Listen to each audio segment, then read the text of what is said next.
아이가 생기면 부모의 하루가 어떻게 바뀔까요? 같은 데이터의 그래프 하나만 바꿨을 뿐인데 그게 보이기 시작합니다.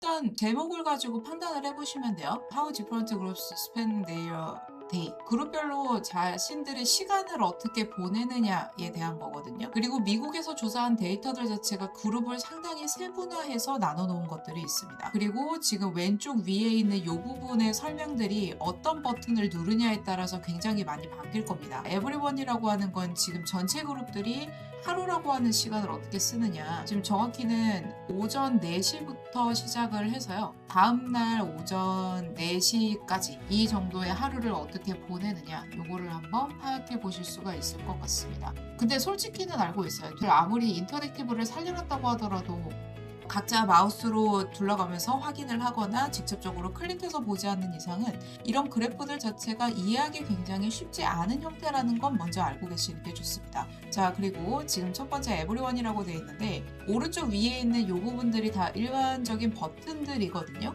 그리고 각자의 여백이 살짝씩 있잖아요. 위에서 아래로 되어 있는 이 그룹들이 한 개 그룹이라고 보시면 돼요. everyone, man, woman 이런 식으로 나뉘어져 있다든지 이런 식으로 각자 이제 그룹들을 나눠 놓고 이 특정한 버튼들을 누르면 이 색상들의 비율들이 조금씩 달라질 겁니다. 저희는 여기에서 어느 구간을 주로 갈 거냐면 No Children과 2 Plus Children인 상황에서의 시간 활용을 어떻게 하는지를 한번 볼 겁니다. 자, 지금 상황에서 No Children으로 버튼을 한번 바꿔주면요. 살짝 내용이 바뀌죠. 아이가 없는 사람들이 시간을 어떻게 보내느냐는 겁니다. 아이들과 같이 사는 사람들과 또 비교해서 볼 수 있는 형태라고 보시면 될 것 같습니다. 다른 버튼들과 비교를 해보셔야 돼요. 첫 번째는 No Children이고 두 번째 비교구는 2 Plus Children이라는 극단적인 상황을 바탕으로 해서 여기를 한번 눌러보시면 구간이 조금씩 바뀌는 부분들이 있습니다. 그리고 이런 그래프들을 보실 때는 자연스럽게 가장 큰 구간에 눈이 좀 가게 돼요. 워크 위주로 한번 볼까요? No Children인 상태에서는 의외로 워크 부분의 항목이 조금 줄어듭니다.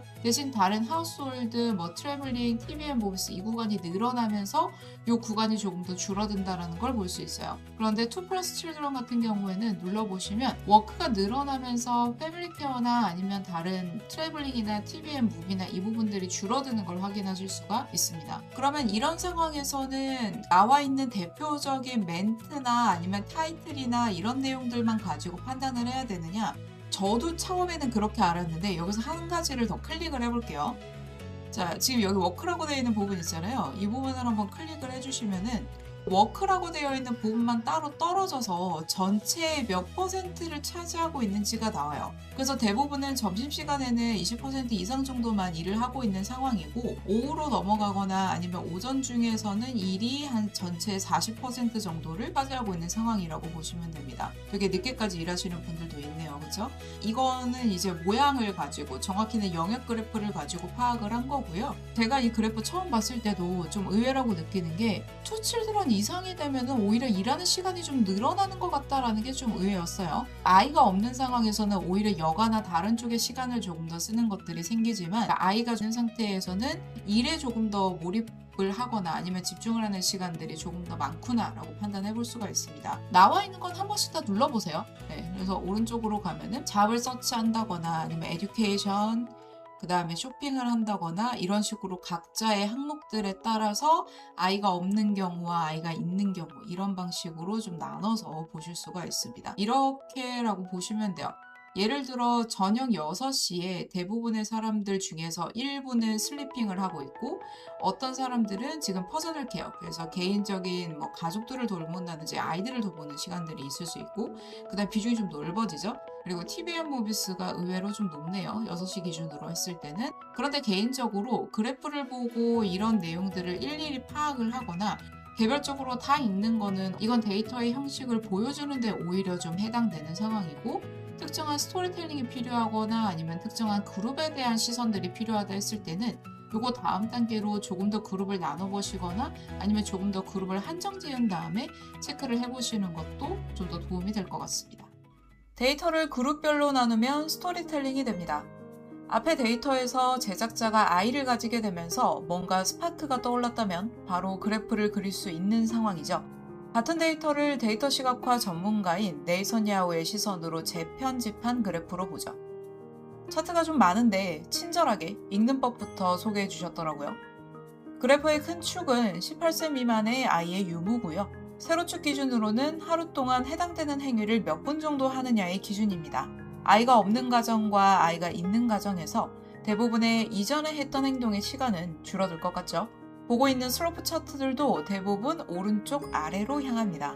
여기에서 우리에겐 좀 낯선 방식이 오른쪽으로 흐르는 선이 크게 3개라는 건데요. 조사 데이터를 100개로 만들어서 줄 세우기를 한다고 생각해 봅시다. 위에서부터 75번째, 중앙값, 마지막 25번째입니다. 사실 밑에서부터 설문에 대답한 사람들이 값을 쌓아가는 구조입니다. 그래서 75번째는 전체의 75% 정도, 거의 대부분의 사람들이 이 구간에 답을 했다는 거고요. 25번째는 초반 이 정도에는 값이 몰려있다는 의미입니다. 설문자들의 대표값을 하나로 정하는 게 아니라 여기서도 그룹별로 나눠서 분포값들의 대표값을 한 번 더 뽑는 겁니다. 그래서 그래프는 복잡해지지만 대략적인 값을 표현하는 그래프가 나오는 거죠. 이 방식을 4분위수 분석이라고 합니다.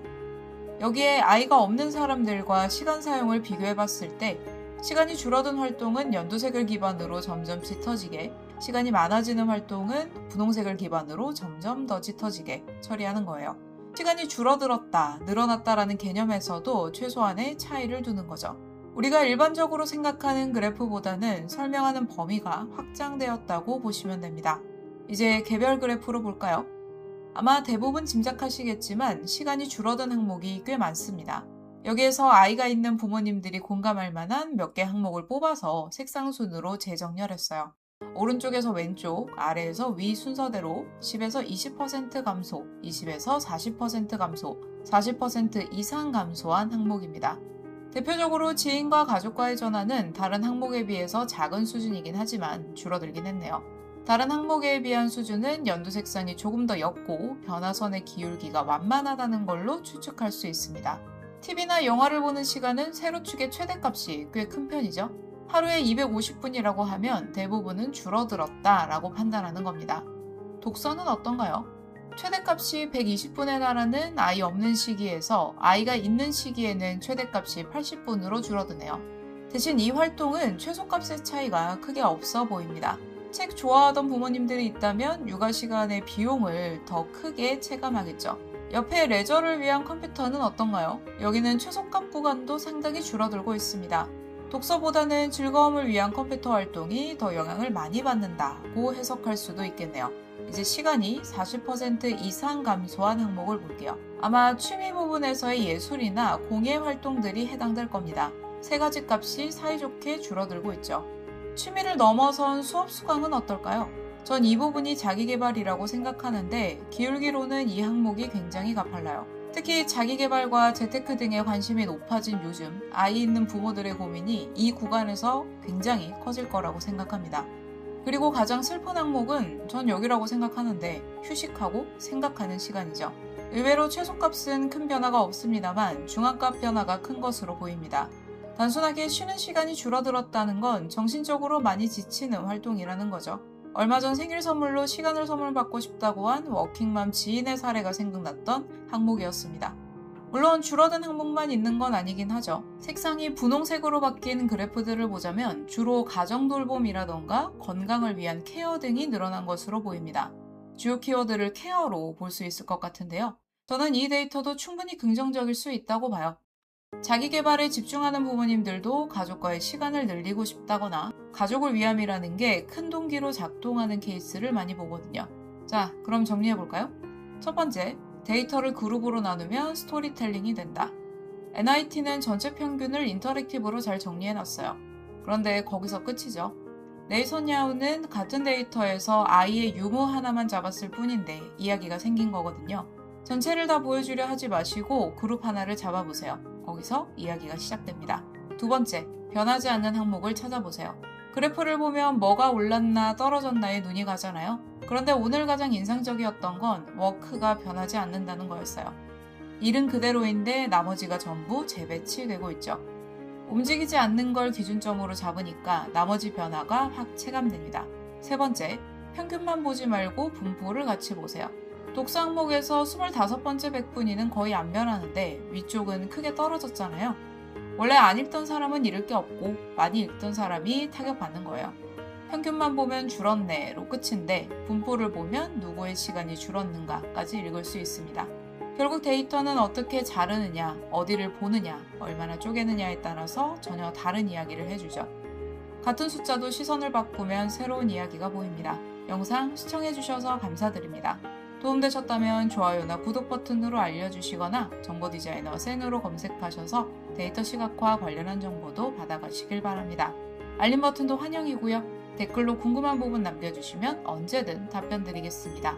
감사합니다. 편안한 하루 되세요.